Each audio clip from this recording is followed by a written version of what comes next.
안녕하세요. 조남철 세무사. 김세현 세무사입니다. 네, 반갑습니다. 제가 아까 두 가지가 이슈 사항이라고 말씀을 드렸었어요. 첫 번째는 본점 소재지. 네.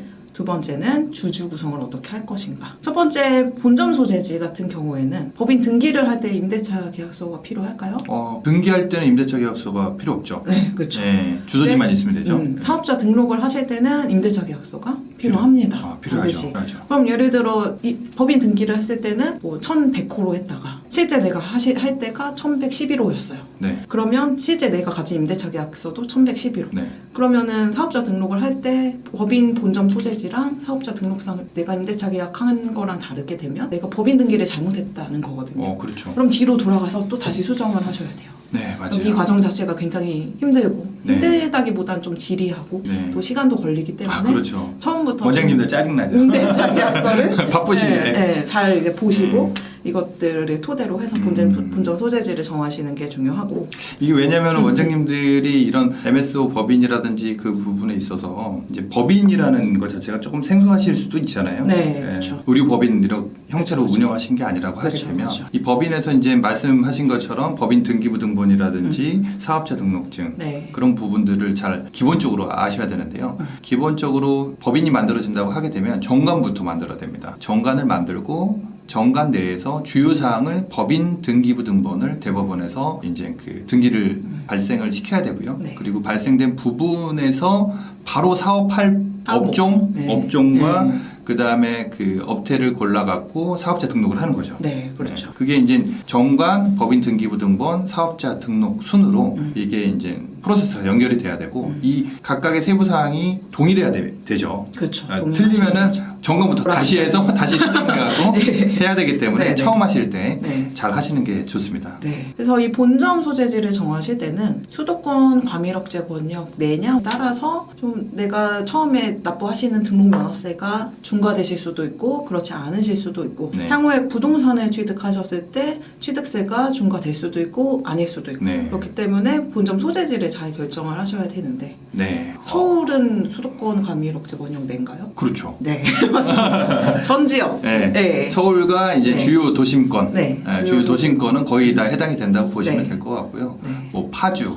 김포, 뭐 남양주, 막 그 경기도 포천, 광주. 뭐 이 네. 경기도 광주 네, 네. 이런 곳이 이제 수도권 과밀억제 권역 밖이라고 볼 네. 수가 있습니다. 뭐 용인 그런 데 볼 수가 있는데 지금 말씀 주신 것 중에서 이제 굉장히 중요하신 부분을 말씀을 해주셨는데 이거는 나중에 따로 한번 주제를 뽑아서 해도 될 만큼인데 지금은 어쨌든 MSO가 포커싱이 그렇죠. 되기 때문에 네. 법인 임대 부동산 취득했을 때 취득세가 개인이 부동산을 서울에서 취득하게 되면 4.6%입니다. 네. 하지만은 법인이 서울에 있는 법인이 부동산을 취득하면 취득세가 9.4% 더블 이상이 나오거든요.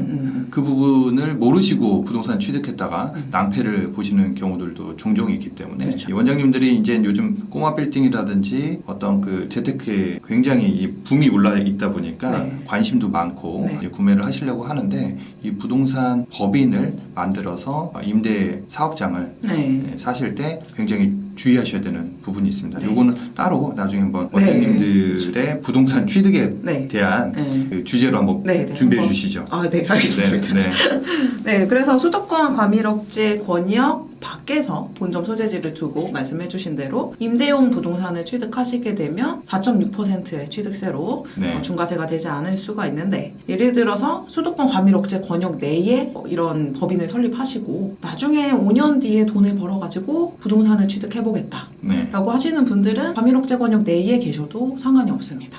그러니까 단기간 안에 좀 부동산을 취득을 하실 것인지 네. 그렇지 않고 5년 뒤에 그리고 나중에 부동산 취득을 하실 것인지에 따라서 좀 원장님들의 본점 소재지를 결정하시는 네. 이슈가 좀 있을 것 같고요. 그다음에 두 번째는 주주 구성. 일단 우리가 기본적으로 MSO를 하고자 하는 게 네. 여러 가지 목적이 있겠지만 가족들에게 또 재산을 네. 물려주고 네. 그리고 그 과정에서 절세를 하시고자 하는 목적들이 있기 때문에 이런 부분에 있어서 주주 구성을 어떻게 하느냐가 이 절세 목적에 상당히 많은 영향을 미친다. 그리고 말씀하신 것 중에서 대기업 같은 경우는 사실상 이 대기업들이 일감 몰아주기라든지 일감 떼어주기라는 증여세 의제가 발생이 되지 않습니까? 근데 가족법인 간에도 물론 시가에 대한 이슈도 있긴 하겠지만은 이 어떠한 일거리에 대해 갖고 가족회사에게 어떻게 가족 관련된 회사에게 일을 내려주는 격이 될 수가 있기 때문에 그렇죠. 그 부분에 대한 좀 주의사항이라든지 그런 건 없을까요? 일단은 특수관계인이라고 해가지고 네. 사실 주주가 가족으로 구성되어 있을 때는 네. 사실상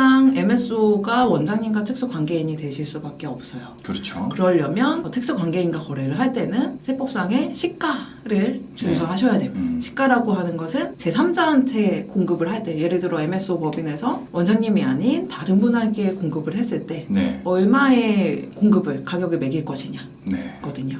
그러면 그 시가를 제대로 적응했느냐 안 했느냐가 상당한 이슈가 될 것이고 네. 또 우리가 가족법인이기 때문에 또 원장님을 세무조사하는 또 세무조사관은 이 MSO 법인을 얼마나 눈의 가시처럼 네. 안 좋게 생각을 보겠죠. 할까요? 네. 그렇죠. 그래서 이쪽을 좀 파고들 텐데 그랬을 때 이 회사가 실제 일을 하고 있어야 돼요. 네. 일을 하고 있으려면 직원도 있으셔야 되겠고 실제 사무실도 있으셔야 되겠죠. 네. 이런 부분들 좀 주의를 하셔야 됩니다. 알겠습니다. 주의해야 되겠네요. 네. MSO 법인을 설립하는 궁극적인 이유 다시 한번 설명해 주시겠어요? MSO 법인을 설립하는 이유 첫 번째 절세 효과 네. 제일 중요한 거죠. 원장님 내리사랑이라고 해서 네.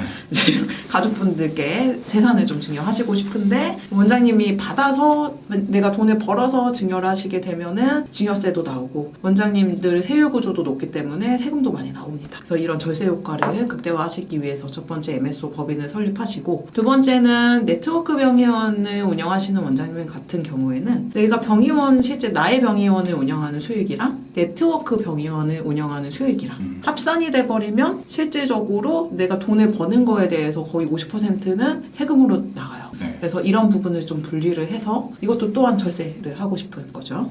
그리고 세 번째는 병의원에서 어떤 경비가 부족하거나 아니면은 어떤 매입 자료가 실제 뭐 공급을 받고 매입 자료가 필요하실 수 있는데 이런 병의원 매입 자료 확보를 위해서 MSO 법인을 설립하시게 되는 거죠.